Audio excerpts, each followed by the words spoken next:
त्या ओल्या शेंगदाण्या एवढ्या मातीच्या दाण्यामध्ये तो रात्रीच्या वेळी काजवा नावाचा किडा पकडतो महाराज. काजवा तो काजवा नावाचा किडा त्या असणाऱ्या मातीमध्ये अर्धा गुंतवतो, फक्त अर्धा. आणि काय होतं, त्या काजव्याच्या प्रकाशामध्ये त्याच्या असणाऱ्या बालकाला भयाची मुक्ती होते. इतकं ज्ञान आपल्यापेक्षा त्या पक्षाला असते. तो पक्षी इतका महान आहे महाराज. का देतात महाराज उदाहरण? तो वस्तीकर येतो, पंथस्थ आहे, पण पंथस्थ असलेला वस्तीकर कधीही थांबायला येत नाही. त्याला आग्रह केला तरी तो थांबत नाही. एखादा महात्मा आपल्याकडे यावा, अर्ध्या तासात निघून जावा, इतका त्या महात्म्याचा छोटा कालावधी आहे. मला वाटतं हा जीवकृत संसार नसून हा ईशकृत संसारातला प्रकार आहे. त्या पक्षानं ईशकृत संसारात स्वतःचं जीवन व्यतीत केलं. त्या असणाऱ्या वस्तीकरानं मला वाटतं ईशकृत संसारामध्ये स्वतःचं जीवन व्यतीत केलं.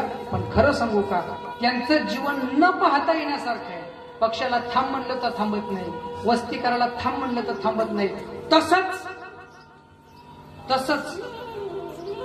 त्या वैभव नावाच्या आपल्या बाळाचं जीवन आहे महाराज. त्याचं जाणं, तुम्हाला आधी कीर्तनाच्या आधी सांगितलं, त्याचं जाणं कुटुंबाकरता तो खरूप जरी असेल तरी त्याच कुटुंबाकरता ते सुखरूप झालं असं मला वाटेल. कारण सर्वसामान्यपणे जर विचार करायला गेलात ना तुम्ही, तर खरं सांगू का एक महात्मा एखाद्या ठिकाणी तयार होण्यासाठी अनेक कार्याचा कार्यकाळ जावा लागतो, अनेक कार्य जावं लागतात, पिढ्या जावं लागतात. पण खरं सांगू का, माफी मागून बोलतो या घराची, पण या घराविषयी मी एकनिष्ठ ज्या दिवसापासून झालो त्या दिवसापासून मी एकनिष्ठ आहे. पण वारकरी संप्रदाय एकनिष्ठ नाही. वारकरी संप्रदायाची सुरुवात नाही. अण्णांचं कीर्तन ज्या दिवशी झालं त्या दिवशी साहेबांना विनम्रतेनं मला येऊन सांगितलं होतं, महाराज आम्हाला यातली कोणत्याही प्रकारची माहिती नाही. बापूने माझ्याकडे येऊन सांगितलं होतं, महाराज आम्हाला यातली कोणत्याही प्रकारची माहिती नाही. आणि अण्णांचं कीर्तन आम्ही त्यांना माहिती देऊन पार पाडलं. त्याचा कृपेचा वर्षाव महाराज इतका मोठा झाला की त्याच घरामध्ये एक ज्याच्या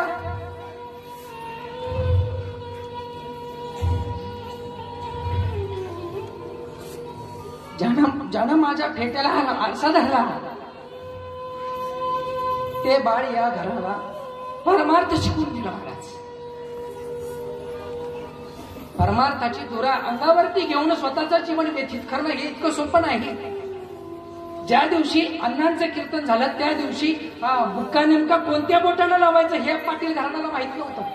हे घराचं पाटीलकी करणारं कुटुंब आहे, परंतु घराचा बुक्का, संप्रदायाचा बुक्का नेमका कोणत्या बोटानं लावायचं हे माहित नव्हतं. परंतु खरं सांगतो, माझ्या कीर्तनाचा पेटाच्या आरशात मी बांधला तो वैभव नावाचा मुलगा आज आयुष्यभराचं वैभव सोडून आज मात्र निघून गेला. त्याचं दुःख, त्याची अवकळा आपल्यावरती जरूर असली तरी त्याची सुखरूपता महाराज अशी आहे की आज गेली 4 तारखेपासून आजपर्यंत जो अखंड इनाम सप्ताह झाला